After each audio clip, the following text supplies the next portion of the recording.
क्या आपने कभी भी सोचा है कि साबुन जो होता है उसको हम बॉडी में क्यों लगाते हैं? फेस वॉश जो होता है हमारे फेस में क्यों लगाते हैं? और जो शैम्पू होता है हम उसको सर पे ही क्यों लगाते हैं? मतलब जो ये कंपनीज़ है ऑब्वियसली ये बिज़नेस पर्पज़ से ही बनाती है, लेकिन क्या आपने सोचा है कि ये 3 अलग-अलग प्रोडक्ट्स क्यों बनाती है? इसका क्या रीज़न है?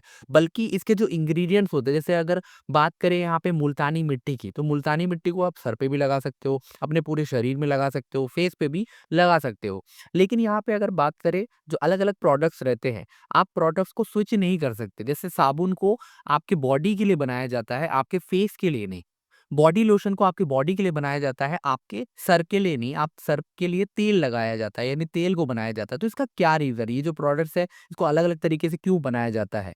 तो वीडियो पे एंड तक बने रहिए। अगर आपने इस वीडियो को अभी तक लाइक नहीं किया तो प्लीज़ लाइक कर दीजिए, चैनल को सब्सक्राइब कर दीजिए और साथ ही साथ बेल आइकन को भी प्रेस कर दीजिए, जो कि अलग-अलग तरीके के वीडियोज़ मैं इसमें डालते रहता हूँ। हेल्थ से रिलेटेड, प्रोडक्ट से रिलेटेड, हेयर केयर से रिलेटेड और स्किन केयर से रिलेटेड भी वीडियो आपको मिलते रहेंगे। तो बेल आइकन को प्रेस करना और सब्सक्राइब बटन को प्रेस करना ना भूलें।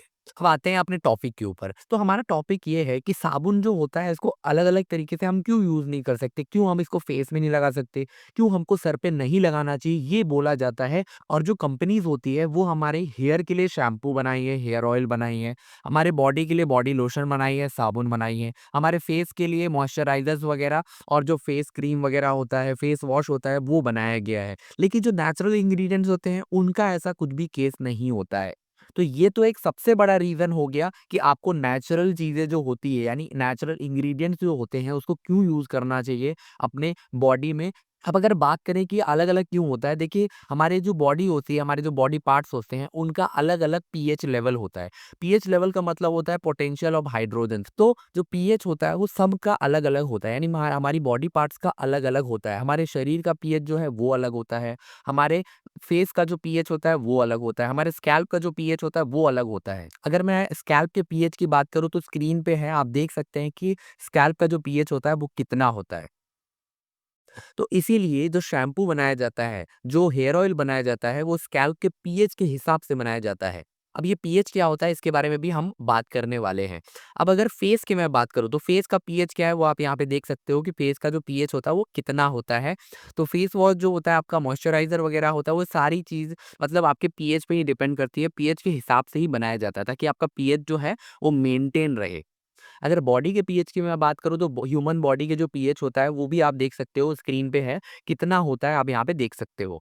अब ये बहुत ही ज़्यादा आपके लिए जानना ज़रूरी है कि पीएच कितना ज़्यादा इम्पोर्टेंट है और कितना ज़्यादा ज़रूरी है इसको मेंटेन करके रखना, यानी ये बैलेंस होना बहुत ही ज़्यादा ज़रूरी है। क्योंकि अगर ये अनबैलेंस होता है, अगर ये कुछ गड़बड़ हो जाता है, पीएच लेवल में उतार-चढ़ाव आ जाता है, तो फिर आपके एसिड और बेस का जो स्तर होता है, आपके ब्लड में यानी जो आपके शरीर में एसिड और बेस का जो स्तर है, यानी जो लेवल है, वो बिगड़ जाता है। अगर ये नीचे या फिर ऊपर हो गया, तो फिर प्रॉब्लम ये होगा कि ड्राइनेस का इश्यू बढ़ सकता है, मॉइस्चराइज़ेशन की कमी हो सकती है, रेडनेस का इश्यू हो सकता है, जो खुजली, इचिंग वगैरह जो भी होती है, रेडनेस और अलग-अलग तरीके का जलन वगैरह होने के चांसेस बढ़ जाते हैं।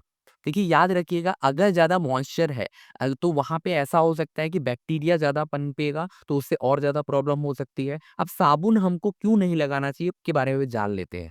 साबुन हमको पूरे बॉडी पार्ट्स में इतने नहीं लगाना चाहिए क्योंकि साबुन का जो पीएच होता है यानी पोटेंशियल ऑफ हाइड्रोजन होता है, पोटेंशियल ऑफ हाइड्रोजन साबुन का होता है 9 और 10, यानी 9-10 लगभग होता है नॉर्मली जो हमारे साबुन मिलते हैं हमको मार्केट में। अब जो भी बोलते हैं ना कि फेस में आप लगा सकते हो साबुन, तो आप यहाँ पे डिफरेंस देख सकते हो कि अगर आपका पीएच आप फेस का देख सकते हो कितना पीएच है और साबुन का देख सकते हो कितना पीएच है, तो मतलब सोचिए कितना डिफरेंस आ रहा है। तो उस केस में ड्राइनेस का इशू बहुत ज़्यादा बढ़ सकता है, रेडनेस वाला इशू बढ़ सकता है, इचिंग वाला इशू आपका बढ़ सकता है और कालेपन वो भी आपको प्रॉब्लम हो सकता है। इसी तरीके से हमारे जो स्कैल्प का जो पीएच होता है वो भी आप देख सकते हो कितना ज़्यादा डिफरेंट है, कितना ज़्यादा डिफरेंट है। अगर आप इसमें साबुन लगाते हो तो आपको प्रॉब्लम ज़रूर होगा।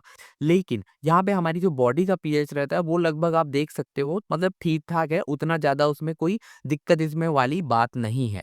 लेकिन बाकी के जो बॉडी पार्ट्स हैं उसमें अगर हम साबुन का यूज़ करते हैं तो उस केस में ना हमको ये प्रॉब्लम हो सकता है। तो इसीलिए हम हर जगह साबुन यूज़ नहीं कर सकते।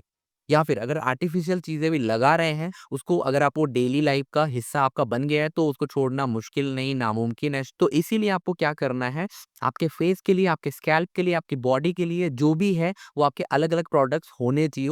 तो बहुत सारे लोग का डाउट रहता है कि जो साबुन होता है, हम इसको फेस में लगा सकते हैं क्या? स्पेशली मैं नाम नहीं लूँगा, जो महँगे साबुन आते हैं, जैसे ₹80 का एक आता है और एक और साबुन एक आता है गोल्ड, चलो नाम ले ही लेते हैं। गोल्ड साबुन एक आता है। तो इस चीज़ को आपको ध्यान रखना है वरना आपको बाद में प्रॉब्लम हो सकती है। स्पेशली जो छोटे-छोटे गाँव होते हैं, चूँकि बड़े-बड़े शहर में तो बहुत सारे लोग एजुकेटेड है, लेकिन जो छोटे-छोटे गाँव होते हैं, उनको ये चीज़ पता नहीं रहता और वो मतलब थोड़ा-सा फेयर दिखने के चक्कर में या फिर गोरा होने के चक्कर में ये गलतियाँ करते हैं, जिसमें बाद में उनको प्रॉब्लम होता है। तो ये गलती आप बिल्कुल भी ना करें। Thanks for watching.